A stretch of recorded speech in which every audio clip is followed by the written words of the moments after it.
La dette coloniale pour le remboursement des bénéfices de la colonisation. Les États nouvellement indépendants doivent rembourser le coût des infrastructures construites par la France pendant la colonisation. Et cette dette n'a jamais été estimée, ce qui laisse présager un remboursement éternel. La confiscation automatique des réserves financières nationales. Les pays africains doivent déposer leurs réserves financières auprès de la Banque de France. Ainsi, depuis 1961, la France garde les réserves financières de ces 14 pays africains. Le Bénin, le Burkina Faso, la Guinée-Bissau, la Côte d'Ivoire, le Mali, le Niger, le Sénégal, le Togo, le Cameroun, le Tchad, le Gabon, la Guinée équatoriale, le Congo-Brazzaville et la République centrafricaine.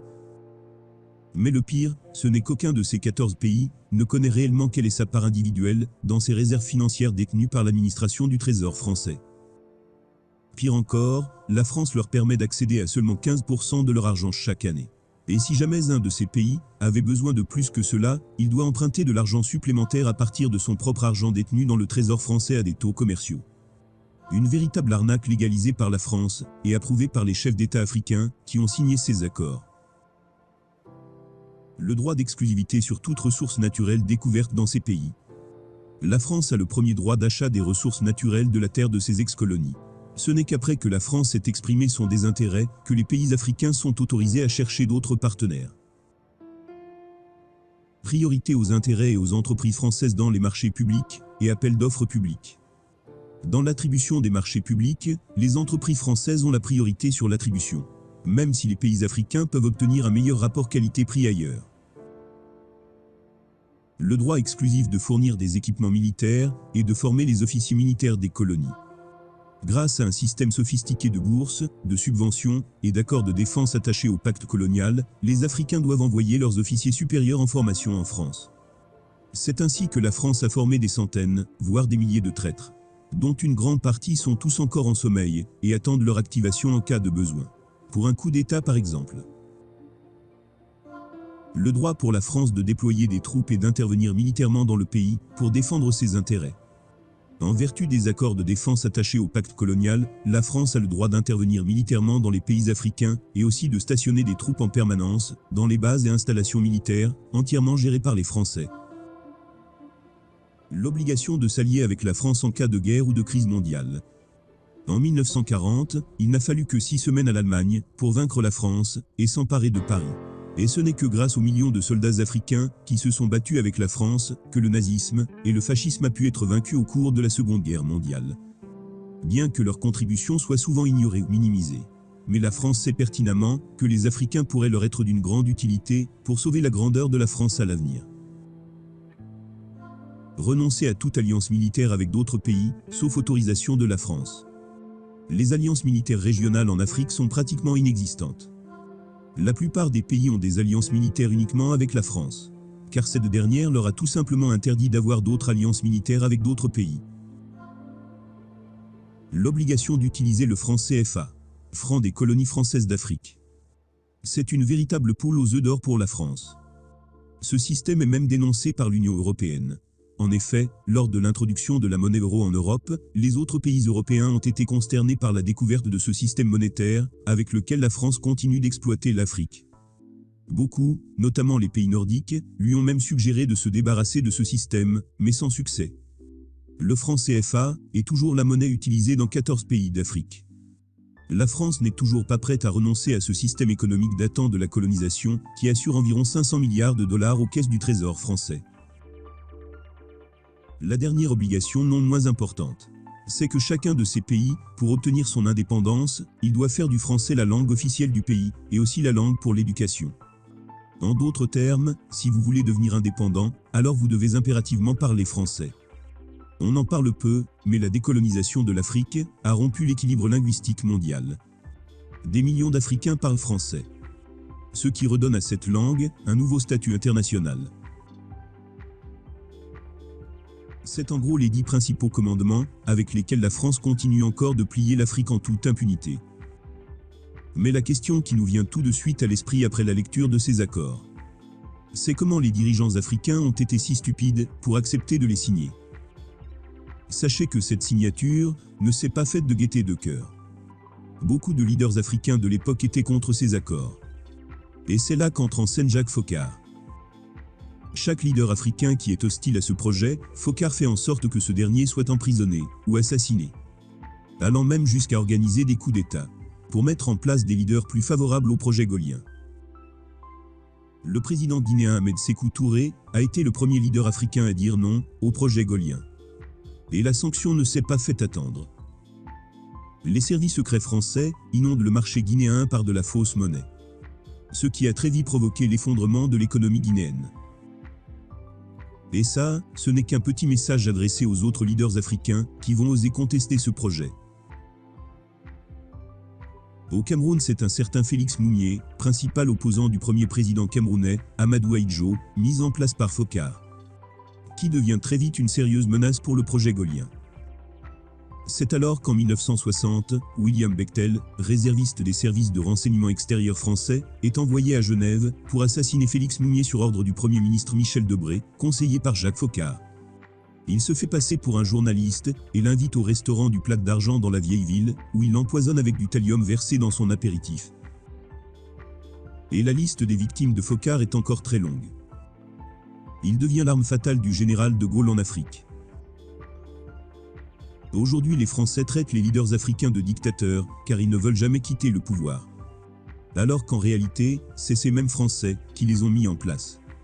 Et font tout pour les maintenir en place, pendant 20 ou 30 ans, tant que ces derniers restent dévoués à la France.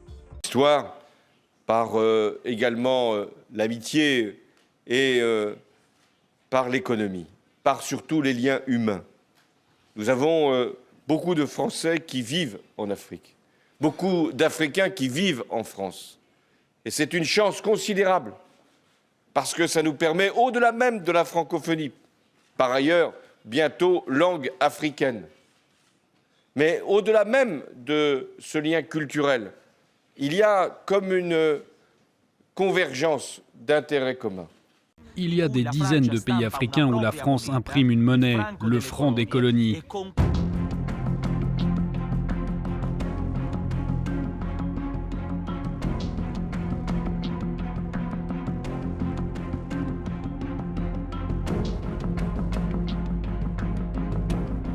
Et avec cette monnaie, elle finance la dette publique française. Si la France n'avait pas les colonies africaines, parce que c'est ainsi qu'il faut les appeler, elle serait la 15e puissance économique mondiale.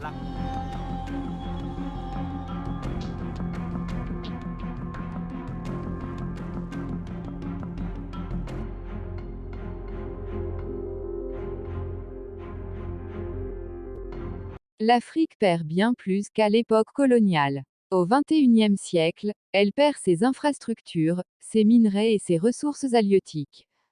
Pire encore, elle perd ses filles et ses fils dans la Méditerranée. L'Occident veut l'Afrique sans les Africains. Sans les richesses du continent noir, le monde tel que nous le connaissons n'existerait pas. Pour soumettre, appauvrir et exploiter le continent africain, l'Occident a mis en place plusieurs mécanismes et parmi elles, il y a le FMI et la Banque mondiale pour ne citer que quelques-uns. Pour chasser les intrus chinois, turcs, russes et indiens du continent noir, l'Occident s'est fabriqué une armée sans foi ni loi appelée groupe terroriste. Ces derniers font à la perfection ce pourquoi ils ont été créés, terroriser les gouvernements et les populations récalcitrantes. Mais avant de poursuivre sur ce sujet, regardons cette vidéo qui va nous éclairer sur le franc CFA.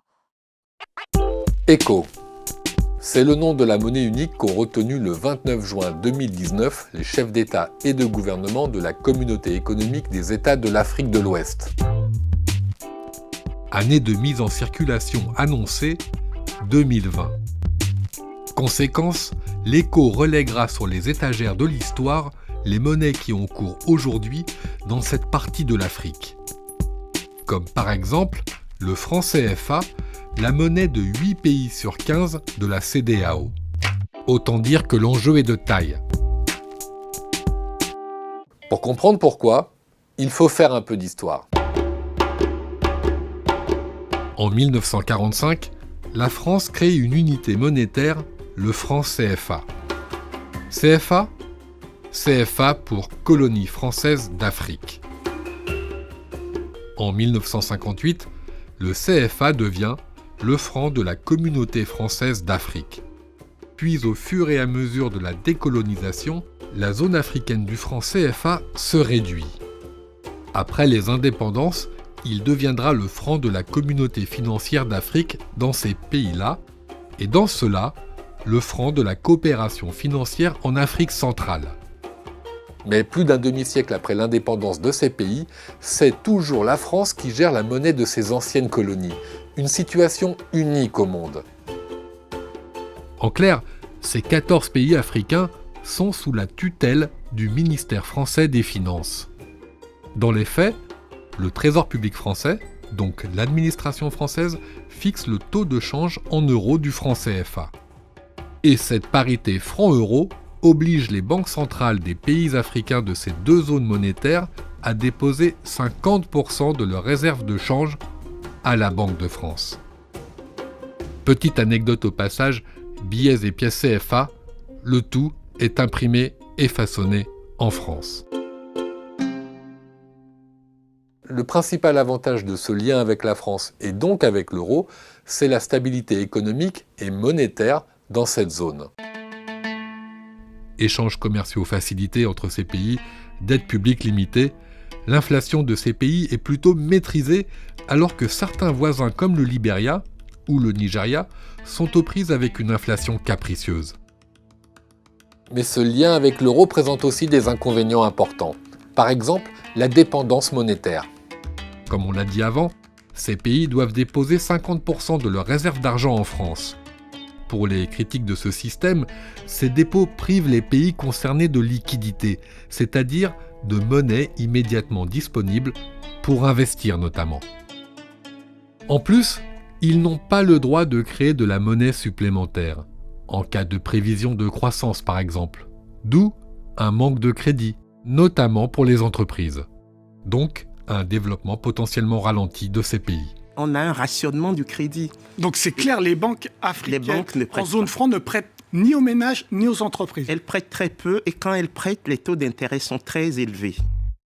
Et comme on l'a dit avant, le Trésor public français fixe le taux de change en euros du franc CFA.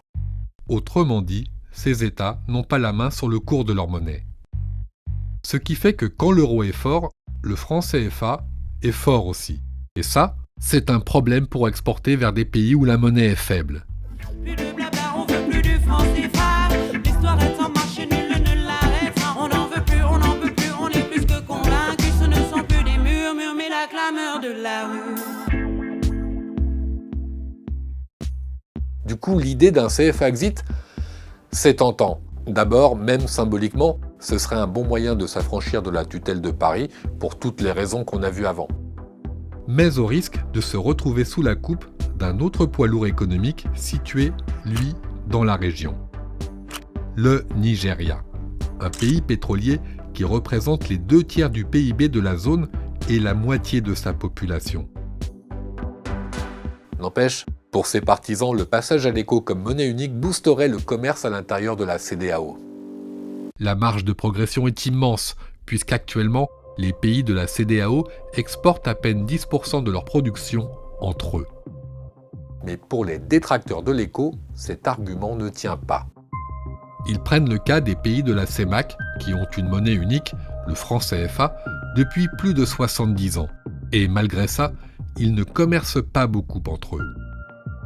Autour de 2% du total des échanges.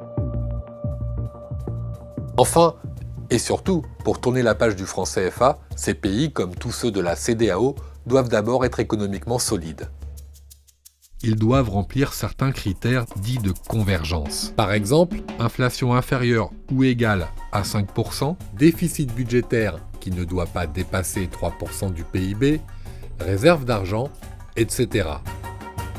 Tout ça pour que les économies de ces 15 États soient relativement comparables. Problème, à ce jour, aucun d'entre eux ne respecte ces critères de convergence. À l'heure qu'il est, l'ambassade de France en République du Mali est informée par mes soins de la décision de mon parti et de mon gouvernement de voir la France évacuer les bases militaires de Bamako, de Kati, de Gao et de Tessalit qu'elle occupait du fait des accords franco-maliens signés à Paris le 22 juin 1960. Cette phrase, ce n'est pas un rêve.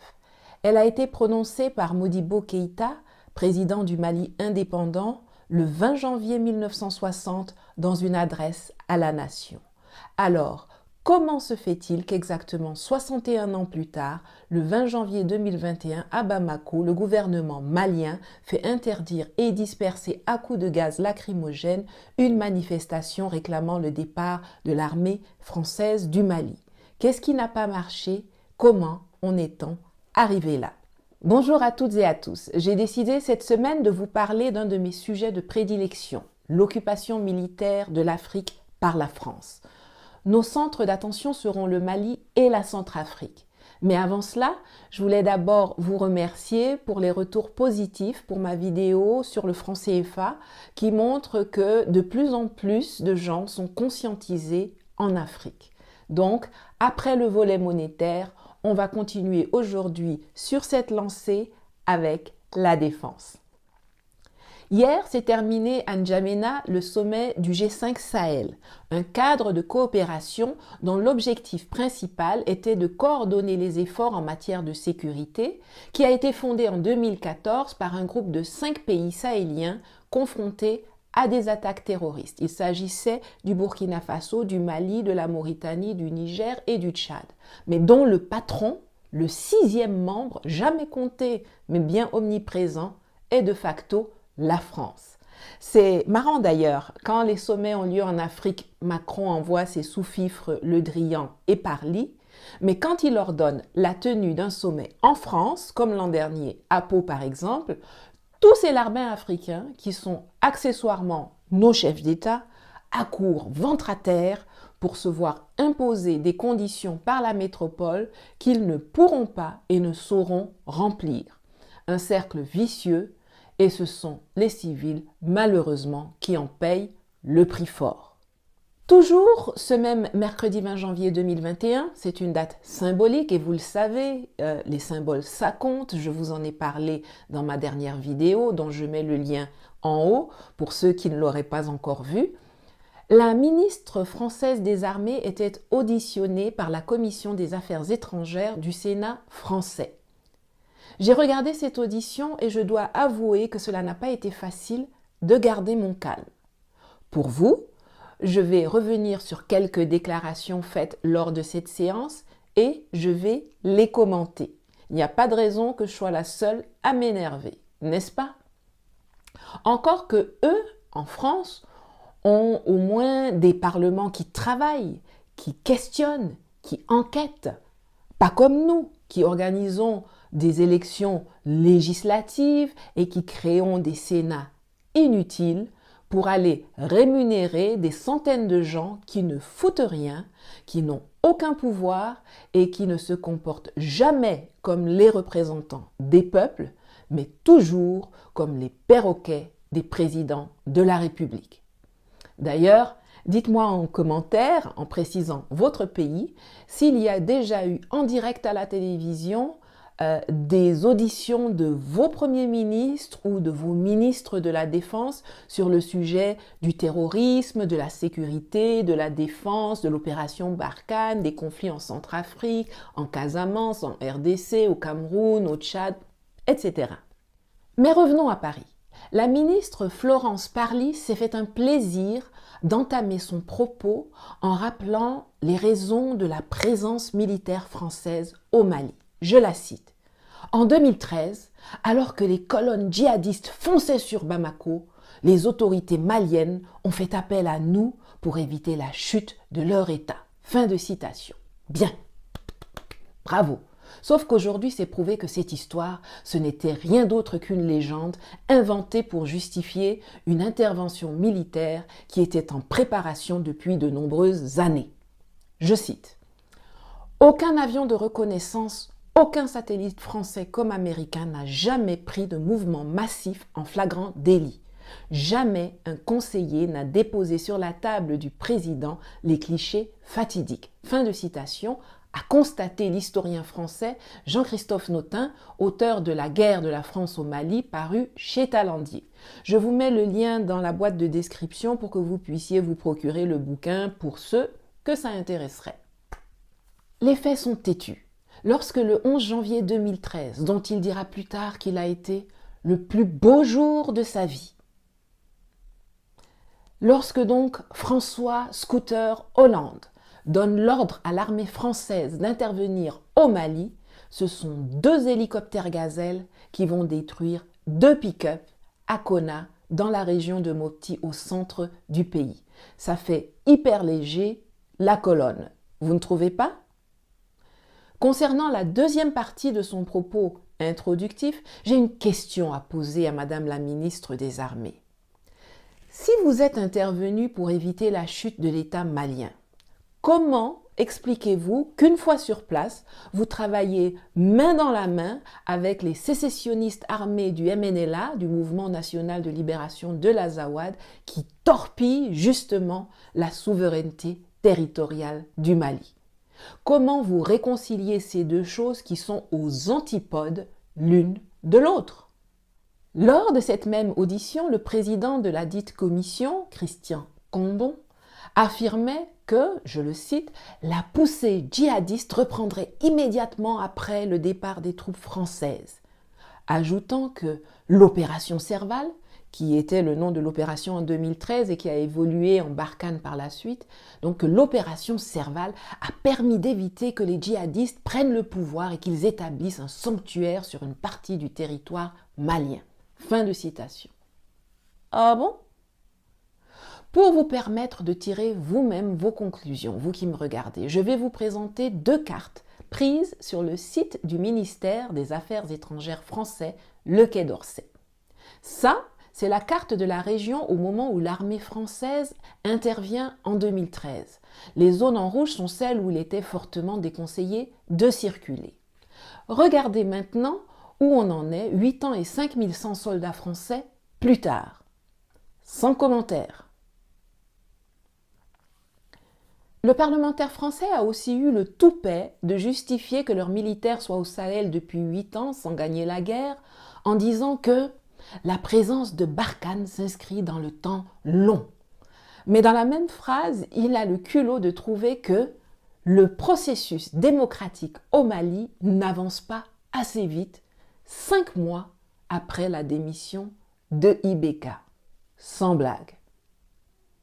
J'ai aussi entendu le même sénateur parler du niveau de l'armée malienne, qui ne serait pas capable de combattre l'ennemi avec la même efficacité que l'armée française.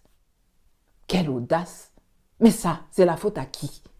Qui avait la charge, depuis la signature des accords de coopération, du pacte colonial il y a 50 à 60 ans, de former les armées d'Afrique dites francophones? Mais c'est la France! Donc vous qui avez échoué de façon volontaire, bien entendu, à former des armées efficaces en Afrique, c'est vous qui voulez maintenant vous poser en sauveur? Sérieux? La solution, tout au moins intermédiaire, c'est le président Faustin Archange Touadéra de Centrafrique qui l'a trouvée. Oui, car contrairement à ce que prédit le Nostradamus de pacotille du Sénat français, la terre ne s'écroulera pas sur le Mali si l'armée française se retire. Les pays d'Afrique ont à leur disposition plusieurs solutions militaires, publiques ou privées, pour combattre leurs agresseurs et former leurs armées. La Centrafrique a ainsi recours au savoir-faire russe et rwandais en la matière.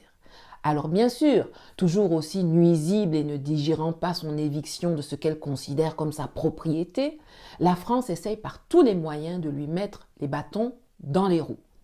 En soutenant financièrement, logistiquement, médiatiquement, diplomatiquement et militairement les miliciens rebelles, aujourd'hui à la solde de Bozizé, qui essaient de déstabiliser la Centrafrique. Les mécanismes qu'ils utilisent sont pervers. La France continue d'intriguer au niveau du Conseil de sécurité de l'ONU pour le maintien de l'embargo sur les armes imposées à l'État centrafricain. C'est criminel. Comment un État peut-il être puissant quand il lui est dénié la capacité légitime d'équiper son armée, alors que dans le même temps, les rebelles basés dans les États sanctuaires voisins que sont le Tchad pour la Séléka et le Congo-Brazza pour le CPC sont fortement armés pour lancer des attaques et tenter de renverser un gouvernement légal et légitime. C'est ça qui se joue à nos portes. Et en plus, au niveau médiatique, quand les forces armées centrafricaines, les FACA, avec leurs alliés rwandais et russes, réussissent à reconquérir des zones comme Bossembele, Yaloké, Bossempete, Bouar dernièrement, les médias de désinformation français le passent sous silence ou alors tentent d'en donner le mérite à l'armée française et à la MINUSCA, l'opération de l'ONU manipulée par la France. Je profite d'ailleurs de cette vidéo pour faire un coucou à Marie-Noëlle Koyara, la ministre de la Défense centrafricaine, qui était dans mon panel à Sochi lorsque j'ai fait le discours qui m'a valu d'être arrêtée, puis expulsée de Côte d'Ivoire, et qui nous avait édifié sur les embûches que la France semait pour les empêcher de ramener la paix et le calme en Centrafrique. On est ensemble, ma sœur. Ce qui se joue au cœur du continent, c'est la bataille de la Centrafrique contre la France-Afrique. Nous devons soutenir la démarche et les efforts d'émancipation du gouvernement centrafricain, dont le président Touadéra vient d'être réélu en décembre 2020 aux grandes dames de la France et de ses marionnettes locales. La mission de l'opération Barkhane, telle que mentionnée sur le site du ministère des Armées français, est définie en 3 points. Lutter et continuer de mettre la pression sur les groupes terroristes, être un appui aux armées nationales pour les faire augmenter en capacité opérationnelle et intervenir en faveur de la population. Quand on regarde ces 3 points, on peut de façon incontestable établir que l'opération Barkhane est un échec complet. La lutte contre les groupes terroristes n'a pas porté ses fruits. On l'a vu tout à l'heure avec les cartes que je vous ai présentées. 8 ans après l'arrivée des forces françaises, c'est pas seulement le nord du Mali qui est infesté, c'est toute la région jusque dans le golfe de Guinée en Côte d'Ivoire. Aujourd'hui, on se retrouve avec l'État islamique au Grand Sahara, EIGS, qui a reculé un peu dans le nord, mais auquel s'est substitué le GSIM, le groupe de soutien à l'islam et aux musulmans, affilié à Al-Qaïda et né de la fusion d'Ansardine, d'Aqmi au Sahel, de la Katiba Massina et de la Katiba al-Mourabitoun. La formation des armées nationales est nulle et obsolète et ce n'est pas la création d'une académie de la lutte contre le terrorisme qui vient d'être mise en place par la France en Côte d'Ivoire qui viendra changer les choses. Car ceux qui sont supposés former nos militaires là-bas sont les mêmes qui forment les djihadistes et les autres groupes rebelles de l'autre côté. Quant à l'intervention en faveur des populations, on a vu ce que ça a donné. 2400 victimes civiles au Mali, au Niger et au Burkina Faso et 2 millions de déplacés. Bravo! Il faudra qu'on m'explique comment tuer les parents, les frères et les sœurs des gens, c'est intervenir en leur faveur. Faudra qu'on m'explique quel grand succès tactique il y a à fêter, comme Macron l'a fait sur Twitter hier, quand l'armée française tue 18 personnes qui célébraient un mariage à Bounti au Mali en janvier 2020 et qu'elle refuse d'assumer et de s'excuser pour cette bavure ignoble. L'intensification des opérations antiterroristes décidées à Pau il y a 1 an a eu des conséquences, mais elles sont tragiques. Car en 2020, au Sahel, il y a eu plus de civils et de suspects non armés tués par des forces de sécurité que par des groupes extrémistes, selon les données fournies par l'ACLED, The Armed Conflict Location and Event Data Project. Le Mali, c'est la frontière sud de la France, a récemment affirmé gaillardement le ministre français de l'Europe et des Affaires étrangères, Jean-Yves Le Drian. Alors, monsieur Le Drian, comment se fait-il que vous fassiez construire des centres de détention en Libye, dans lesquels sont retenus et torturés des Maliens, vos ressortissants, puisque c'est votre frontière sud, pour éviter qu'ils viennent à Paris, à Lyon, à Marseille, à Berlin, à Madrid ou à Milan. La libre circulation dans l'espace européen, c'est seulement pour les Blancs? Qu'aux frontières sud de la France, foutaise comme ça. Emmanuel Macron, Florence Parly, Jean-Yves Le Truand, retirez vos soldats. Pas pour les remplacer par des marionnettes tchèques, estoniennes, suédoises ou italiennes que vous manipulerez à travers la force Takuba, comme vous continuez de manipuler la MINUSCA en Centrafrique pour servir vos sombres desseins. Écoutez vos propres populations qui réclament le retour de leurs soldats en France. Faites partir l'intégralité de vos troupes, démantelez vos bases et allez les implanter à Montpellier, à Toulon, à Algeciras, à Alicante, à Naples ou à Palerme, peu importe. Quand je réclame le départ des forces françaises du Sahel, il se trouve toujours des avatars des services français infiltrés sur les réseaux sociaux ou bien des lobotomisés nourris au biberon du storytelling mensonger des médias d'État de la France, à savoir RFI, France 24, TV5, AFP, pour venir m'insulter. À cela, je rappelle quand même qu'en 1966, Charles de Gaulle a demandé aux Américains de fermer leurs bases militaires en France, alors que ce sont ces mêmes Américains qui ont libéré la France en 1945. Alors que chez nous, la France n'a fait que nous massacrer ou financer des rébellions et des coups d'État. Alors comment se fait-il qu'on a des appréhensions à demander le départ de gens qui ne nous ont jamais aidés, mais qui nous ont plutôt exploités, martyrisés et décimés? Free yourself from mental slavery. Émancipez-vous, libérez votre esprit. Il n'y a pas d'action militaire sans objectif politique. En Afrique, la France tue plus que Covid, Ebola et Sida réunis.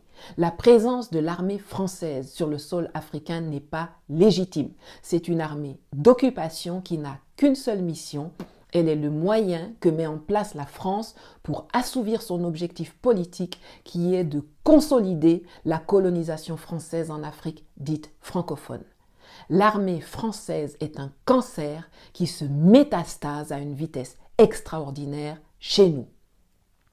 La présence de Barkhane coûte, selon les dires des officiels et parlementaires français, plus de 2 millions d'euros par jour à la France. Ça fait 1,311 milliard de francs CFA par jour. Par jour. Vous croyez que la France dépense 900 millions d'euros, soit près de 600 milliards de francs par an pour les beaux yeux des Africains parce qu'ils nous aiment? Mais non! S'ils nous aimaient, ils allaient affréter des avions pour embarquer tous les frérots qui veulent président du Parlement ivoirien, traiter le même sujet, le franc CFA, mais aussi nous éclairer comment les présidents français donnent des ordres aux différents responsables politiques des institutions des États africains. En Libye. S'ils sont là depuis toutes ces années, c'est parce qu'ils gagnent plus qu'ils ne dépensent. Nos guerres sont leur business. Ils les initient, ils les financent, ils les entretiennent. Ils nous pillent, ils nous exploitent, ils nous martyrisent et ils nous assassinent. Ce sont nos ennemis, au même titre que les djihadistes qu'ils prétendent nous aider à combattre. Chaque soldat français qui tombe en Afrique, c'est un ennemi qui tombe. Eux pleurent leurs 57 agents perdus au Sahel, dont certains d'ailleurs dans des conditions ouïa-ouïa. Mais qui pleurent nos centaines de soldats morts? Qui pleurent nos milliers de civils tués? Qui pleurent avec les millions de déplacés, de blessés, d'existences détruites? Nous ne pourrons pas vivre dans la paix et la prospérité en Afrique tant que nous comptons sur les Français pour assurer notre sécurité. Tant que nous envoyons nos militaires se former à Saint-Cyr ou que nous faisons venir leurs gens pour former ici nos soldats et nos états-majors à leur école et stratégies de guerre obsolètes qui ne leur ont pas permis de gagner de conflits en solo depuis 1900 longtemps. La France est incapable de se débrouiller sur un théâtre des opérations sans avoir recours à l'appui technique ou au renseignement américain. Ils sont gaou comme nous. Mais premier gaou n'est pas gaou. C'est deuxième gaou qui est Niata. Ne soyons pas comme les arbres de la fable qu'on me racontait quand j'étais jeune, qui voyaient bien la forêt rétrécir, mais qui continuaient de voter pour la hache parce que son manche était en bois et qu'ils pensaient que c'était l'un d'entre eux. Tout comme la hache là, c'est pas ami de l'arbre, la France et les présidents qu'elle met et maintient à la tête de nos États ne sont pas nos amis. Nous devons les chasser, nous devons les combattre. Le monde est vaste. Allons de façon transitoire chercher les instructeurs de nos soldats ailleurs.